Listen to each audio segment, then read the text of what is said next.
another part of this discussion is immigration and the controversial comments by the presumptive Republican nominee Donald Trump about building a wall between Mexico and the United States. I know you have some strong feelings on this, so don't be diplomatic. Tell us what you really think. I'm not diplomatic, but the point is useless. Why? Because the net rate of immigration of Mexican workers to U.S. came to zero and today is negative, meaning that there are more Mexican workers going back to Mexico than the Mexican workers coming here to work. So what you're talking about is over the last 10 years. There were 1 million workers came from Mexico to the United States, a million went from the United States back to Mexico, and 650, 700, 750,000, somewhere around there, roughly like that. The other way. You can check the results in the Pew Institute research. Second, it could be damaging for the economy here in the States.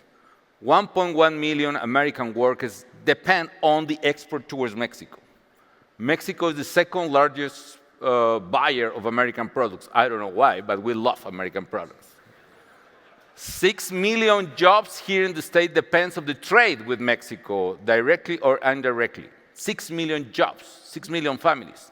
Mexico is the second largest group of tourists to the United States, including tourists in Las Vegas. What else? Food sector, like agricultural sector, depends more than 50% of those immigrants. Okay, so when you hear Donald Trump say that, your feeling, your response, and the response in Mexico is to provide rational arguments. I can provide you my own emotions. No, he has been very aggressive and insulting us, and of course, the first temptation is to pay back with the same coin. No. But I think it's important to me to provide arguments to these discussions. And the message is, if that is going to happen, both countries will suffer a lot in economic and social terms, because that is not the problem that the United States is facing with the economy. You have also said to me that this has given rise to an anger in Mexico, an anti-American sentiment that has risen. Can Indeed. you talk about that? One of the problems I can see in the future, whatever could be the outcome of the election, I don't know what is your opinion, Matthew, but what is happening outside of here is that this anti-American feeling is awakening and growing again. And it took a lot of years for the United States, at least in the case of Mexico, to revert this anti-American feeling. We became friends and allies of the United States, and suddenly you can observe that not only in Mexico, but everywhere, there is some kind of anti-American feeling again. And that is going to produce a lot of troubles, and the United States could lose a lot of capacity or room for maneuver around the globe in terms of diplomacy, in terms of economic trade, in terms of the relationship.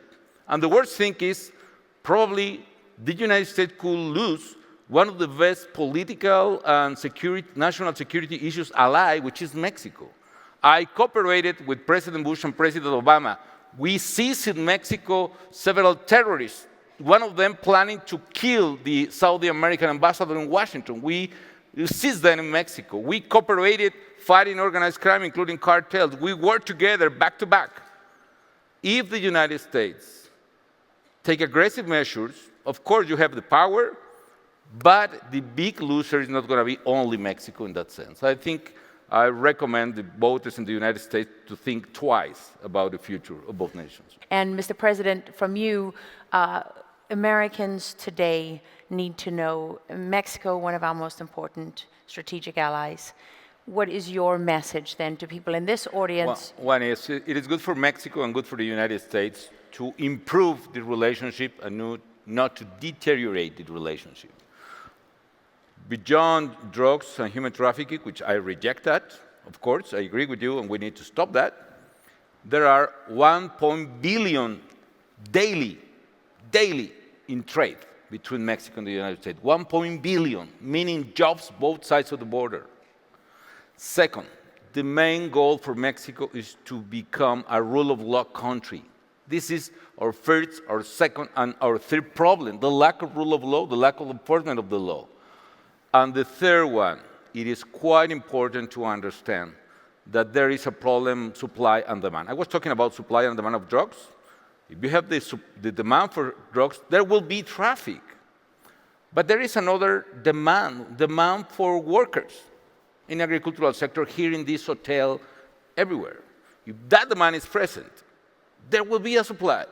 So it is better to regulate the markets instead to try to fool ourselves about that we can prohibit the real forces of the market. Okay.